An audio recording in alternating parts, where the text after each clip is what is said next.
Good afternoon sir. Good afternoon. कहाँ से रहो आप? हिंदी में लेंगे या इंग्लिश में? Yes sir, Hindi. हिंदी में, अच्छा। हाँ वही तो, because I have not had time to go through. हाँ, तो अब इंटरव्यू शुरू कर रहे हैं। आपका पिताजी एग्रीकल्चर में थे? जी सर। अच्छा, थैंक यू कहाँ एग्रीकल्चर कहाँ प्रैक्टिस करते थे? सर। बाड़मेर बाड़मेर में, जी। अच्छा। और माता जी क्या कर रही हैं? सर माता जी मतलब एक्सपायर हो चुके हैं तो। माता जी भी? नहीं सर, माता जी एक्सपायर हुए, पिताजी। अच्छा, पिताजी हैं। अच्छा अच्छा, जी। Mother is expired, sorry, I am very sorry. अच्छा, और जयपुर से हैं आप? नहीं सर, बाड़मेर से। बाड़मेर से। जी सर। तो मदर तेरेसा स्कूल में आपने आपकी पढ़ाई हुई थी क्या? मदर तेरेसा स्कूल में? जी sir, Mother Teresa academy, Noble academy Barmer. जी सर। तो मदर तेरेसा कौन थी? उनको नोबेल प्राइज मिला था क्या? जी सर, नोबेल प्राइज मिला हुआ है और 1979 में। और भारत रत्न भी मिला क्या? जी सर, भारत रत्न भी मिला हुआ है। अच्छा, भारत रत्न किनको दिया जाता है?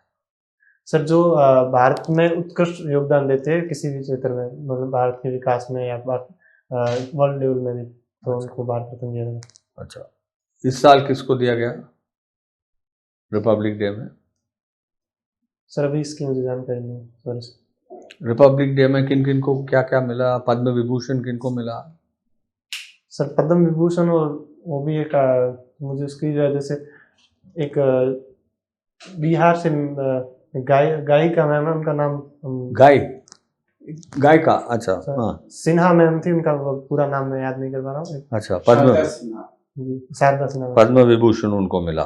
और भी किसी को दिया गया था? एक सर सुशील मोदी जी जो पहले बिहार के मुख्यमंत्री थे, उनको दिया गया। और एक और सर अभी वो नाम याद नहीं कर रहा। अच्छा, नहीं, एक एक्टर को भी दिया गया है पद्म भूषण, लेकिन मैं भी नाम। अच्छा। जयपुर का नाम वो जय सिंह उनके मतलब मेमोरी में रखा गया क्या? जयपुर? जी सर, जयपुर। अच्छा, जय सिंह का मतलब उनका क्या कंट्रीब्यूशन, क्या योगदान था? सर जयपुर जो आज आप जयपुर स्थापित है, या जो चार दीवारी जिसमें जंतर मंतर और काफी जो स्ट्रक्चर है, वो जय सिंह ने ही स्टेब्लिश किया है। और जिसका एक्सपेंशन अब देखने को मिलता है, जो मेन जयपुर का स्थापना है वो उन्होंने किया था, तो उनके नाम से जयपुर नाम रखा गया है। और राजस्थान में आप दो तीन चीजें हैं जिसके बारे में आपको गर्व है, उसके बारे में बताइए। राजस्थान सर एक राजस्थान में रिन्यूएबल एनर्जी के रूप में अच्छा प्रदर्शन कर रहा है, और दूसरा है जो उनकी कल्चरल हेरिटेज है, जिसमें चाहे कला और संस्कृति हो चाहे स्थापत्य हो, वो राजस्थान का रिच है, वो भी काफ़ी अच्छा चीज़ है। और तीसरी चीज़ है सर, डाइवर्सिटी भी है, जोग्राफिकल भी है और कल्चरल, दोनों में डाइवर्सिफिकेशन दिखा। मुझे तीनों चीज़ें जो मुझे काफ़ी मुझे गर्व महसूस करने के लायक बना। और पोखरान कहाँ लोकेटेड है राजस्थान में? सर ये पश्चिमी राजस्थान में है, जो जैसलमेर के अंदर। तो जयपुर से कितना दूर पड़ेगा वो? सर 526 या 500 प्लस किलोमीटर है, लेकिन 530 से ज़्यादा नहीं है के बीच में। और पुलिस सर्विस भी आपने प्रेफरेंस दिया है, नंबर 2 प्रेफरेंस? जी सर, सेकंड। अच्छा, तो एफआईआर और चार्जशीट, जी सर। इन दोनों के बीच में क्या फ़र्क है? सर एफआईआर दर्ज की जाती है जिसमें मतलब फर्स्ट बार इंफॉर्मेशन दी जाती है, जिसके अंदर मतलब एक केस स्टार्ट करने के रूप में देखा जाता है। लेकिन चार्जशीट उसको मतलब एक बार ये कंफर्म हो जाता है कि मतलब इसकी इन्वेस्टिगेशन स्टार्ट करने से पहले की जाती है, जिससे एफआईआर दर्ज की इन्वेस्टिगेशन वो मुझे मतलब ठीक तरह सुना है नहीं। इन्वेस्टिगेशन स्टार्ट हो जाती है, उसके बाद में चार्जशीट फाइल की जाती है, लेकिन जो एफआईआर है वो चार्जशीट कहाँ फाइल करते हैं? सर मेनली पुलिस स्टेशन में ही होती है। पुलिस स्टेशन में चार्जशीट फाइल करते हैं, तो फिर ट्रायल कैसे शुरू होता है? ट्रायल होता है कि नहीं मजिस्ट्रेट के सामने? जी सर। तो ट्रायल कैसे शुरू होता है? सॉरी सर, मतलब एफआईआर का मुझे कंफर्म पता था, लेकिन चार्जशीट का ये जानकारी है कि मतलब जो एफआईआर दर्ज होती है उसके बाद में चार्जशीट जो है फाइल की जाती है। लेकिन जो एफआईआर है वो तो अगर केस प्रोसेस हो या ना हो, अगर किसी ने फर्स्ट जाके अगर बोला है पुलिस को, तो वो एफआईआर लिखी जाती है। तो इस रूप में मैं इतना जानकारी। ठीक है, तो इंडियन एडमिनिस्ट्रेटिव सर्विस और इंडियन पुलिस सर्विस, जी सर, इन दोनों का अलग अलग रोल है। जी सर। इंडियन एडमिनिस्ट्रेटिव सर्विस में जो सर्विस ऑफिसर हैं, उनका मेन काम क्या होता है? सर मेनली इनको 3 काम के रूप में देखा जाता है एज एडमिनिस्ट्रेशन सर्विस में। एक लॉ एंड ऑर्डर मेंटेन करना, और जो सरकार की जितनी भी डेवलपमेंट प्रोग्राम है उनको देखना, और जो जिला स्तर पर जितने भी बाकी विभाग है उनके बीच में कोऑर्डिनेशन बिठा के उनका लीडरशिप के रूप में काम करना। और जो भी सर सबसे इम्पोर्टेंट रोल है, आप भूल गए sir, development, law and order और पॉलिसी मेकिंग में उनका क्या योगदान है? Policy sir implement, policy making में सर वो वहाँ के एक्सपीरियंस को सरकार को फर्दर भेज सकते हैं, और काफ़ी जो भी उन्होंने इनोवेटिव या कोई स्टेप्स लिए जिसके रिकमेंडेशन वो सरकार को दे सकते हैं कि हमने इस पॉलिसी में ये काम किया और जिसका ये प्रभाव रहा, तो वो एज ए इंक्लूड करने के रूप में। और आने वाले समय में उनकी जब हायर पोजीशन पे अगर वो रिक्रूट होते हैं, उन पे काम करते हैं, तो वहाँ पे उन जो भी एक्सपीरियंसेस को अपनी पॉलिसी में इंक्लूड कर सकते हैं। अच्छा, अभी जो पे कमीशन अभी क्रिएट किया गया है, जी सर, मतलब इसके बारे में अनाउंसमेंट हुआ है, जी सर, तो वो क्यों अनाउंस हुआ है, क्या कारण है? पे कमीशन का क्या तात्पर्य है?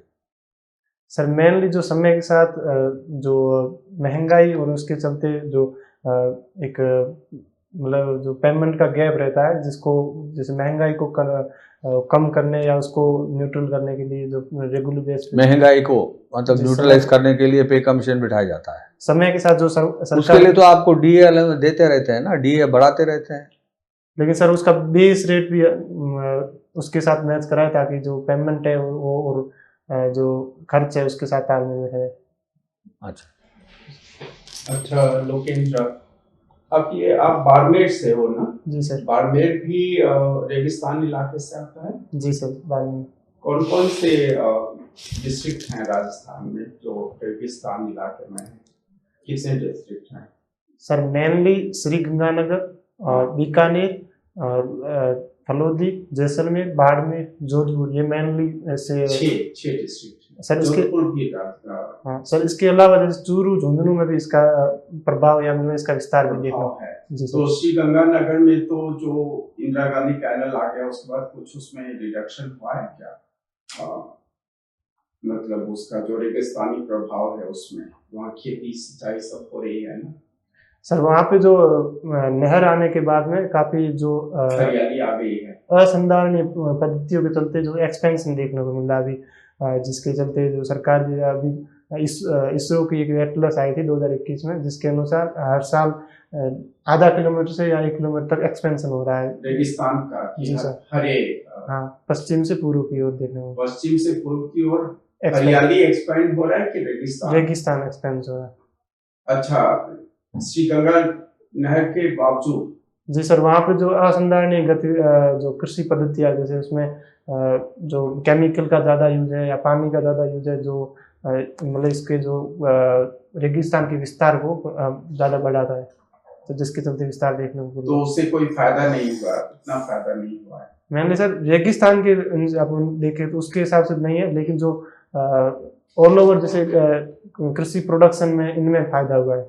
जो पहले हम जो खाद्यान्न की कमी थी उसकी जगह हम सफिशियंटी या जो अधिशेष के रूप में या सरप्लस प्रोडक्शन कर रहे हैं, जिसको, लेकिन जो मरुस्थल का एक्सपेंशन है वो नहीं मतलब रुक नहीं पाया। वो रुक नहीं पाया जी सर। टोटल कितना मरुस्थल का क्या एरिया होगा टोटल राजस्थान में? राजस्थान स्टेट का टोटल एरिया कितना है, उसमें मरुस्थल कितना भाग है, परसेंट में बता सकते हैं?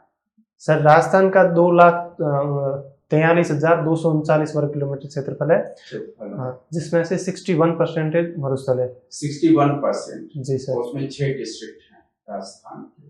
सर मेनली ये है, लेकिन एक्सपेंड है काफी, जैसे अब जालोर में मैं बोलूँ धीरे धीरे एक्सपेंड हो रहा है, तो उनका भी बाकी क्षेत्रों में भी है। जो मेन है वो 6 जिले है। अच्छा। तो आपने यूएन का एक जो है डेजर्टिफिकेशन का जो है बॉडी, उसके बारे में सुना है? उनका क्या है मैंडेट? उसमें भारत भी एक सदस्य है। जी सर। पृथ्वी सम्मेलन हुआ था, हाँ, जिसके अंतर्गत UN convention on combat of desert जी सर। उसके बाद उसकी जो कोर कॉन्फ्रेंस ऑफ पार्टी की रेगुलर मीटिंग होती है, और अभी 2024 की दोहा में हुई थी, जो 2024 में हुई दोहा जी 16वीं तो उसमें क्या उपाय सुझाए गए हैं रेगिस्तान मरुस्थलीय एरिया के भलाई के लिए या रोकने के लिए? सर मेनली जो वहाँ ये सऊदी अरब में हुआ था, तो उसके वहाँ की गवर्नमेंट ने कुछ बिलियन पे जो असिस्टेंट देने की बात की थी, जो भी मैं थोड़ा डाटा याद नहीं कर पा रहा हूँ। एक ये है, और बाकी जो भी जितनी भी जो टेक्नोलॉजी ट्रांसफर है, इस पे हम बात की, और लेकिन जो फाइनल किसी एक मुद्दे पे मतलब सहमति नहीं बनी, ये देखने को मिला। तो अभी राजस्थान राज्य जो है उसमें क्या प्रमुख समस्या क्या है वहाँ का अभी? सर मेनली अगर एक तो वहाँ के जो एजुकेशन सिस्टम है और सोशल इंफ्रास्ट्रक्चर है, वो कमी देखने को मिलती है। कमी है जी सर। अच्छा। और जिसके चलते जैसे बाड़मेर जिस जिले से मैं आता हूँ, वहाँ महिलाओं की 40% ही साक्षरता है, और वैसे जैसलमेर में भी यही हाल है। और जो पुरुष है उनकी ज़्यादा, तो वो गैप भी ज़्यादा है महिला और पुरुष शिक्षा में, और वो मेन कारण है इंफ्रास्ट्रक्चर, जो सोशल इंफ्रास्ट्रक्चर है, स्कूल्स उनकी कमी है, और जो क्षेत्र विस्तार है ज़्यादा, वहाँ पे जैसे डेंसिटी कम है, तो मतलब वहाँ से जो स्टूडेंट्स का जो आना जाना है उसके प्रॉपर साधन नहीं है, जिसके चलते जो गर्ल्स का एजुकेशन है वो बहुत अच्छा नहीं है। अच्छा, राजस्थान में बहुत वहाँ का संगीत, लोक संगीत और नृत्य ये सब बहुत अच्छा माना जाता है। जी सर। तो वो कौन कौन से हैं वहाँ के फेमस? क्योंकि और प्लस वहाँ टूरिज्म काफी अच्छा है, जैसे उदयपुर में, जोधपुर में और जयपुर में इंटरनेशनल टूरिज्म होता है, डेस्टिनेशन वेडिंग होता है। तो वो बताएं उसके बारे में, तो उससे क्या सुविधा, मतलब टूरिज्म सेक्टर से बहुत ज्यादा अर्निंग है वहाँ, रेवेन्यू का? जी सर। कितना है, कितना परसेंट है वहाँ स्टेट जीडीपी का, कितना रेवेन्यू टूरिज्म से आता है? सर मतलब एग्जैक्ट मैं डाटा नहीं याद कर रहा हूँ, लेकिन 20 मतलब 10 से 15% के बीच है इसका जो राजस्थान की कुल जीएसडीपी में योगदान। अच्छा, आपकी जो मुख्यमंत्री थी वसुंधरा राजे सिंधिया, वो तो काफी समय तक रही, 20 साल तक रही, करीब 15-20 साल तक। नहीं सर, वो 2 बार टर्म रही, 10 साल का। 10 साल रही। तो जैसे नारियों के और लड़कियों के उत्थान के लिए उन्होंने क्या काम किया, मुख्य काम? अभी क्या क्या कार्यक्रम चल रहे हैं लड़कियों के लिए और नारियों के लिए वहाँ? सर काफ़ी स्कीम्स है जिसमें महिलाओं को बढ़ावा दिया, जैसे एजुकेशन में मुख्यमंत्री राजश्री योजना है, जिसके अंतर्गत स्कूलिंग पूरी करती लड़कियों को लिए 50,000 का सहायता दी जा रही, जो 50,000 जी सर, हर एक लड़की को। जी सर, जो उनको। तो ये तो हो रहा है, तब वहाँ किस लिए बैकवर्ड है? बाड़मेर में नहीं मिलता है क्या? जी सर, मैं इंफ्रास्ट्रक्चर की प्रॉब्लम, जहाँ पे वहाँ के जो पेरेंट्स हैं उनकी डर है कि लड़कियों को वहाँ दूर भेजना, तो जो इंफ्रास्ट्रक्चर का मेन इशू है, जिसके चलते हम गर्ल्स को स्कूल भेजने की प्रॉब्लम है। जी सर, ठीक है, थैंक यू सर। लोकेंद्र, आपके होम स्टेट से शुरू करेंगे। आपका होम डिस्ट्रिक्ट भी बाड़मेर है। जी सर। इंडो पाक बॉर्डर पर है। जी सर। तो बॉर्डर डिस्ट्रिक्ट होने के कारण मेन सिक्योरिटी चैलेंजेस क्या हैं, और उनको आपको मान लीजिए कलेक्टर बाड़मेर बना देते हैं, तो उनको टैकल करने के लिए आप क्या कदम उठाएंगे? सर अभी बाड़मेर में मेनली एक जो ड्रग्स की स्मगलिंग का प्रॉब्लम देखने को मिल रही है, और वो इंटरनल लेवल पे भी अफीम जैसे जो पदार्थ है उनका भी काफ़ी प्रकोप है। एक फैक्टर के रूप, मतलब एक इंटरनल सिक्योरिटी चैलेंज के रूप में ये देखता हूँ। और दूसरा जो इलीगल जैसे ट्रैफिकिंग, ह्यूमन ट्रैफिकिंग देखने को मिल रही है, वो भी एक इश्यू के रूप में है। और इसके अलावा जैसे अपराध की प्रवृत्ति भी अभी बढ़ रही है, जैसे महिलाओं के खिलाफ है या जातीय ऐसे इंसिडेंट देखने को मिल रहे हैं। मेनली जो इंटरनल सिक्योरिटी के रूप में ये है, और एक्सटर्नल जो थ्रेट के रूप में 1965 और 1971 में जो युद्ध हुए थे, जिसमें गडरा रोड, जो बाड़मेर का एक पंचायत समिति है, वहाँ पे एक मुनाबा स्मारक बना, वहाँ पे भी एक थ्रेट पहले देखा। और 1971 में जो तनोट माता का मंदिर है वो भी, तो ये दोनों थ्रेट एक्सटर्नल देखने को मिलते हैं। और सर जो इनकी समस्या समाधान के रूप में मैं बात करूं तो जैसे जो ड्रग्स है इनके ऊपर मतलब मैं एक नो टॉलरेंस की पॉलिसी अपनाऊंगा और उसके साथ साथ वहाँ की जो भी सोसाइटी के लोग हैं उनको इस बारे में अवेयर करूंगा कि जो ये ड्रग्स है ये अच्छे नहीं है इसकी, और उसके साथ साथ जो नशा मुक्ति अभियान है और उसके कार्यक्रम को मैं संचालित करूंगा जिसमें। ओके, आर्म्ड फोर्सेस में आपने अभी कोई इंटरव्यू दिया है? जी सर। जी सर। तो सीएपीएफ कितने हैं इंडिया में? मेनली सीएपीएफ 7 है और जो मैंने असिस्टेंट कमांडेंट का एग्जाम दिया, जो इंटरव्यू दिया था, उसमें 5 इंक्लूड किए गए। किस सर्विस के लिए दिया आपने? सर मैंने सीआईएस। कौन कौन से हैं? सीआईएसएफ है, एसएसबी और सीआरपीएफ, आईटीबीपी और बीएसएफ। ओके। राजस्थान में शहरों के नाम उनके रंग से पहचाने जाते हैं। जी सर। कितने रंग के शहर आप जानते हैं? सर जैसलमेर को एक स्वर्ण नगरी का नाम से जाना जाता है और जो जोधपुर है उसको सूर्य नगरी जैसे उसको, और उदयपुर को ब्लू वाइट नगरी के रूप में, और जोधपुर को ब्लू नगरी के रूप में, मतलब एक नीली नगरी, और जयपुर को पिंक सिटी के रूप में मैं इनको जाना। तो जोधपुर का ब्लू नगरी क्यों कहा जाता है? सर एग्जैक्ट मैं अभी कारण नहीं, मतलब इसमें सूर्य नगरी के साथ जोड़ा जाता है, जो ब्लू सूर्य का कलर रहता है उसके चलते। तो सूर्य तो भाई नीला हमने देखा नहीं। नहीं सर, सूर्य के कारण जो नीला आसमान बन जाता है और सूर्य नगरी बोला जाता है। चेक कर लीजिएगा। Okay sir. दूसरा मैं जानना चाहूँगा कि टूरिज्म बहुत इम्पोर्टेंट है इकोनॉमी के लिए राजस्थान की। जी सर। तो कितने प्रकार के टूरिज्म आप बता सकते हैं जो राजस्थान के लिए इम्पोर्टेंट है? सर राजस्थान में पुरातत्व के रूप में देखा जा सकता है, जैसे वहाँ पाषाण कालीन महाजनपद एक पुरातात्विक, और दूसरा सर जो स्थापत्य के रूप में जितने भी किले हैं, महल है, छतरिया है, मुझे देखने को मिल सकता है। तीसरा सर आध्यात्मिक के रूप में अजमेर है और इसमें जो ब्रह्मा जी का मंदिर भी है और जो ख्वाजा मोइनुद्दीन चिश्ती जी की दरगाह है, तो ये एक गंगा जमुना तहजीब के अंतर्गत दोनों का मतलब एक आध्यात्मिक स्थल के रूप में देखा जा सकता है। और डेजर्ट टूरिज्म है, और इसके अलावा जो रिन्यूएबल एनर्जी इसके जो काम चल रहा है उसको भी एक एज ए टूरिज्म के रूप में डेवलप किया जा सकता है। और सर एक ट्राइबल टूरिज्म है जहाँ पे जो दक्षिणी राजस्थान है वहाँ पे देखने को मिलता है। और सर मेनली मैं यही। ओके। Inland waterways. जी सर। गवर्नमेंट ऑफ इंडिया की योजना है। जी सर। इस योजना में क्या लक्ष्य है और इस समय क्या टारगेट है? सर मैं पॉलिसी भी सही याद नहीं कर पा रहा हूँ, लेकिन अभी सरकार का ये टारगेट है कि 111 नेशनल इनलैंड वाटरवे निर्माण करना है, जिसमें से अभी 6 संचालित है नेशनल। कौन कौन से? सर एक गंगा नदी में हल्दिया मतलब गंगा नदी में स्थापित है, एक ब्रह्मपुत्र नदी जो कि असम से वहाँ से है, और एक केरल में जो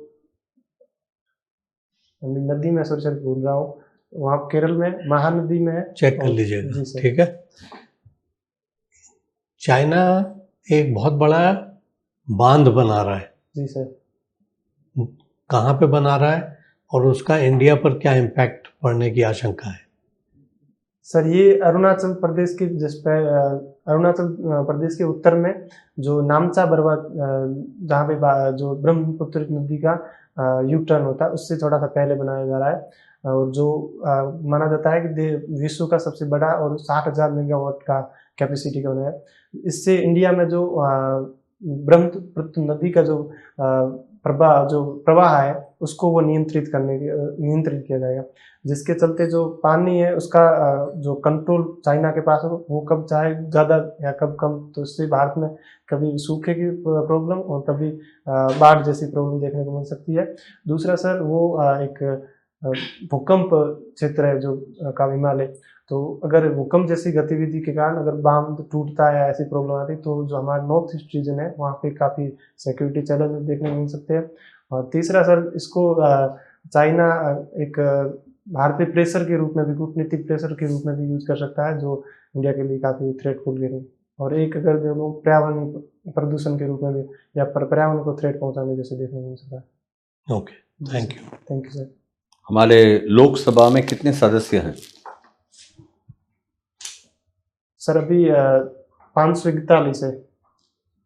और अभी ये जो नया पार्लियामेंट है, जो इन्होंने नया बिल्डिंग जो बनाया, जी सर, उसमें सीटिंग कैपेसिटी कितना है? सर मेरे 888 शायद। हाँ, तो इसका मतलब है सरकार ये सोच रही है कि शायद लोकसभा का मेंबरशिप जी सर, बढ़ाया जाए, जी सर, हर स्टेट को ज़्यादा सदस्य दिया जाए। जी सर। तो आप क्या सोचते हैं, पॉपुलेशन के हिसाब से ये होना चाहिए, या जो पहले मान लीजिए यूपी के लिए 80 लोग हैं, सदस्य हैं, जी सर, तो अगर मान लीजिए कि 880 होता है जी सर, नया मेंबरशिप और 540 है पुराना मेंबरशिप, जी तो 880 डिवाइडेड बाई 540 जो भी रेशियो आता है उसी रेशियो में इसको बढ़ाना चाहिए, या पॉपुलेशन का यूपी अभी तो ज़्यादा बढ़ गया, जी सर। उस हिसाब से बढ़ाना चाहिए? सर पॉपुलेशन के अनुसार होगा तो जो दक्षिण भारत के राज्य है वो उनको एक जो उन्होंने फैमिली वेल जो भी प्लानिंग के लिए काम किया है उसको हम एक मतलब उसको हम डिसरिगार्ड या उसको बढ़ावा नहीं देने जैसी बात है। तो मुझे लगता है कि पॉपुलेशन की जगह बाकी जो भी इंडिकेटर है जो या तो अनुपातिक रूप से हो या फिर इस तरह से किया जाए, और उनकी भी जो भी दक्षिण भारत के जो भी राज्य है उनका भी कंसिडरेशन लेना चाहिए। नहीं तो क्या होगा, मान लीजिए कि पॉपुलेशन के हिसाब से हो जाता है, जी सर, तो इसका क्या रिपरकशन क्या हो सकता है, कॉन्सिक्वेंस क्या हो सकता है? सर मेनली जो ये बात सही हो जाएगी कि भारत में सभी व्यक्तियों का समान प्रतिनिधित्व होगा, लेकिन सर जो दक्षिण राज्य में कुछ राज्य जैसे केरल है उनकी सीटें कम हो जाएगी, तो वो राज्य इस चीज़ पे मांग उठा रहे हैं कि हमने हमारे यहाँ पे फैमिली प्लानिंग को अच्छे से इस्टेब्लिश करके हमने जनसंख्या को नियंत्रित कर। फैमिली प्लानिंग उन लोगों ने क्यों किया? अपने बेनिफिट के लिए किया, उनका स्टैंडर्ड ऑफ लिविंग बढ़ाने के लिए किया। जी सर। फिर उसको क्यों अकाउंट में लेना है? लेकिन सर फिर उनका पॉलिटिकल रिप्रेजेंटेशन नहीं रहेगा उस लेवल का अनुपात, तो सबको इक्वल दिया जाए इसलिए। जी सर, मतलब उनकी कंसर्न को हम एड्रेस करें और हम उनके लिए कुछ और मतलब जो उनको यहाँ पे लॉस हो रहा है जो पॉलिटिकल रिप्रेजेंट वो हम इंश्योर करें ताकि जो हमारा देश का जो एक इंटीग्रेशन है जो एकीकरण वो सुनिश्चित हो। Okay, thank you sir. अच्छा, तो अब इंटरव्यू खत्म हुआ है। जैसे आपका जो अच्छे पॉइंट्स हैं, वैसे नॉलेज ठीक है राजस्थान के बारे में, जी sir, you are able to answer. India के बारे में कितनी जानकारी है आप, मुझे मालूम नहीं है, और वर्ल्ड के बारे में तो हमने पूछा भी नहीं, ज़्यादा बजट के बारे में ये सब मतलब पूछा जा सकता है। तो जनरल नॉलेज, हिंदी लिटरेचर तो वैसे हम तीनों ने नहीं पूछा है, तो उसमें भी प्रश्न आ सकते हैं, बट ओवरऑल फ्लैट आप फ्लैटली बात करते हैं। जैसे 2-3 लोग पहले भी आए थे हिंदी में जिन्होंने बात किया। जी सर। तो हिंदी में जो आप अपना मतलब मातृभाषा में बात कर रहे हैं, थोड़ा आप मॉड्यूलेशन भी कर सकते हैं, फ्लुएंटली बात कर सकते हैं, फ्लुएंटली तो कर रहे हैं आप, जी सर, लेकिन उसमें ऐसा फ्लैट का मतलब फ्लैट लेवल में आपका वो जो उतार चढ़ाव, हाँ, थोड़ा मॉड्यूलेशन की जरूरत है। ठीक है। मॉड्यूलेशन का मतलब है थोड़ा सा इसमें एक फ्लैट होने से क्या होता है कि मतलब थोड़ा सा इसमें इंटरेस्ट लूज हो जाता है जो सुनता है ना उसको, जी सर, तो नेचुरली मार्क्स कम हो जाएंगे उस हिसाब से। मतलब एक मॉड्यूलेशन के साथ। हाँ, मॉड्यूलेशन थोड़ा उतार चढ़ाव। अब जैसे आप बोले तो थोड़ा सा जोर से बोले। हाँ जी सर, लेकिन जब इंटरव्यू का हो रहा था तो आपका मोनोटोन था। हाँ, एक लय में मोनोटोनस लय में बोलने से उसका इफेक्ट कम होता है। जी सर, समझ गए ना? ठीक है। किसी पॉइंट को अगर आपको एम्फसाइज करना है, जोर देना है, जी सर, समझाना है, तो ऊपर नीचे होता है ना वॉइस, हाँ सर, तो वो आना चाहिए। जी सर। ईसीजी फ्लैट होता है तो क्या होता है ईसीजी? हाँ सर, मतलब वो आइडिया रहना चाहिए। नहीं, ईसीजी फ्लैट का क्या मतलब है? Sir dead. तो वो नहीं होना चाहिए, उतार चढ़ाव आना चाहिए। थोड़ा स्माइल भी करो, अच्छा है स्माइल, बीच बीच में कभी ना 1-2 बार स्माइल करो। ठीक सर। और तीसरी बात है आपका, मुझे लग रहा है कि आपका विजन जो है वो नैरो ना हो, थोड़ा आपका मतलब उससे लग रहा था जैसे आईएएस का क्या रोल है, आप जो डीएम का रोल है उतना ही बताया, कोऑर्डिनेशन, लॉ एंड ऑर्डर और तीसरा डेवलपमेंट, ये डीएम करता है। लेकिन पॉलिसी मेकिंग उसके बारे में जब मैंने बोला था तब भी आपने कुछ बोला ऐसे दे रहा, हाँ ठीक है पॉलिसी मेकिंग उसको रिकमेंडेशन भेजेंगे, वो डीएम भेजता है। जी सर। लेकिन पॉलिसी मेकिंग का एडवाइस देता है आईएएस ऑफिसर। सेक्रेटरी कौन बनता है? फाइनेंस सेक्रेटरी कौन है? चीफ सेक्रेटरी कौन है? वो सब आईएएस ऑफिसर हैं। हाँ सर। तो फिर वो पॉलिसी मेकिंग में सीएम को मदद करता है, तो मीटिंग्स अटेंड करता है, यहाँ फाइनेंस कमीशन का हो या नीति आयोग का हो, वही अटेंड करेगा ना। जी सर। तो फिर जब बाहर से लोग आएंगे, वर्ल्ड बैंक से लोग आते हैं, उनसे मतलब बातचीत करनी पड़ती है। फिर गवर्नमेंट ऑफ इंडिया में जब काम करते हो तो उस समय पॉलिसी मेकिंग ही काम है। जी सर। विदेश में जाके कॉन्फ्रेंसेस अटेंड करने होते हैं, तो ये सब बहुत बड़ा काम है। तो रोल बहुत बड़ा है आईएएस का। तो आप इसमें डीएम का जो रोल है वो एक अंग है बस। आप अपना विजन को थोड़ा ब्रॉडन करिए। जी सर। ठीक है। हाँ लोकेंद्र, आप अच्छे कैंडिडेट हैं और आपको जानकारी है। अब ये अलग बात है कि आप हमारे हिसाब से जो बजट फाइनेंस सबकी भी जानकारी है, अगर नहीं है तो उसको अच्छी तरह पढ़ लें, क्योंकि हिंदी लिटरेचर तो है लेकिन आपको हर एक नेशनल इंटरनेशनल इवेंट की जानकारी तो चाहिए। जी सर। तो आपका इंटरव्यू कब है? 13 फरवरी को। 13 फरवरी को। तो ये जो समय है इसमें आप अपना नोट्स बना लें। जी सर। अरे और उसमें जैसे रोज न्यूज़पेपर कौन सा पढ़ते हैं? सर द हिंदू भी पढ़ रहा हूँ और दैनिक जागरण। उसमें से जो भी हैं उसमें से न्यूज से भी आपको काफी मिल जाएगा इंडिकेशन, जो इम्पोर्टेंट। हाँ, इंफॉर्मेशन काफी मिलता है, उससे आपको बहुत सुविधा होगी इंटरव्यू में। ठीक है। जैसे आर्टिफिशियल इंटेलिजेंस हुआ या अमेरिका के साथ रिलेशन हुआ या यूक्रेन रशिया का हुआ, तो न्यूज़पेपर से भी कुछ जानकारी मिल जाएगी। तो वो करें और अपने सब्जेक्ट्स ऑप्शनल सब टैब में देख लीजिए कि क्या है, उसका तैयारी कर लीजिए, छोटे नोट्स बना लीजिए जिससे आप स्पेसिफिक बोलें, बस बोलते नहीं जाएं। 1-2 सेंटेंस के बाद आपको रुकना है, जितना पूछा जाए उतना ही बोलना है, उससे ज्यादा नहीं बोलना है। ठीक है। ठीक है, ये ध्यान रखिए। ठीक है, ऑल द बेस्ट। पहले भी मिले हो? हाँ sir. So there is improvement, I can see that. ठीक है। हाँ सर, मैं आपसे देखा तो मैंने और जो पॉइंट्स बताए हैं उनका ध्यान रखिए, बहुत लंबे आंसर ना हो। अगर मेंबर कुछ और आज मतलब आप, मुझे खुद को ऐसे लग रहा है काफी चीजें मतलब मुझे लग रहा है कि एक्सप्लेन करनी पड़ रही है, इसलिए मैं बोला बाकी कोई भी नहीं वो एक्सप्लेन मतलब आप इसलिए तो जानकारी मेन पॉइंट्स दीजिए। अगर कुछ मेंबर पूछना चाहेगा तो और सप्लीमेंट्री पूछ लेगा। ठीक है जी हाँ। मतलब मैं 1-2 क्वेश्चन था जिसमें मुझे मतलब एक्सप्लेन नहीं करना था, जैसे प्रॉब्लम का बोला मैं एजुकेशन तक ही रह गया ना, वो मतलब एक्सप्लेन के कारण नहीं था। तो अगर उसको मैं ज्यादा प्रॉब्लम की वजह से 3-4 पॉइंट आपने समझ लिया, जानकारी रहने से जितना पूछा जाए उतना ही। ठीक है सर। कोट तो पहनेंगे ना आप? हाँ सर। एफआईआर चार्जशीट, उसमें आप कंफ्यूज हो गए काफी। हाँ सर, वो पुलिस फोर्स में जाने वाले हैं और पुलिस फोर्स तो आपका मतलब सेकंड प्रेफरेंस है। जी सर। तो FIR, chargesheet, prosecution, trial, witness, judgement, appeal. हाँ, मैंने वो क्लू भी दिया था। ट्रायल कैसे शुरू होगा? चार्जशीट फाइल होने के बाद ही ट्रायल शुरू होता है। वो मतलब मैं कंफ्यूज हो गया तो पहले थोड़ा तो लेकिन आप स्ट्रेस अच्छी तरह आपने मैनेज किया, you did not become nervous, क्योंकि आपका पर्सनालिटी वैसा है कि आप ज्यादा वो विचलित नहीं होते हैं। तो ये अच्छी बात है। और एग्रीकल्चर के बारे में थोड़ा जान लीजिए, फिर फादर एग्रीकल्चर में है। जी सर। तो एग्रीकल्चर मतलब क्या कल्टीवेट करते हैं, उसमें क्या इनकम है, एग्रीकल्चर फार्म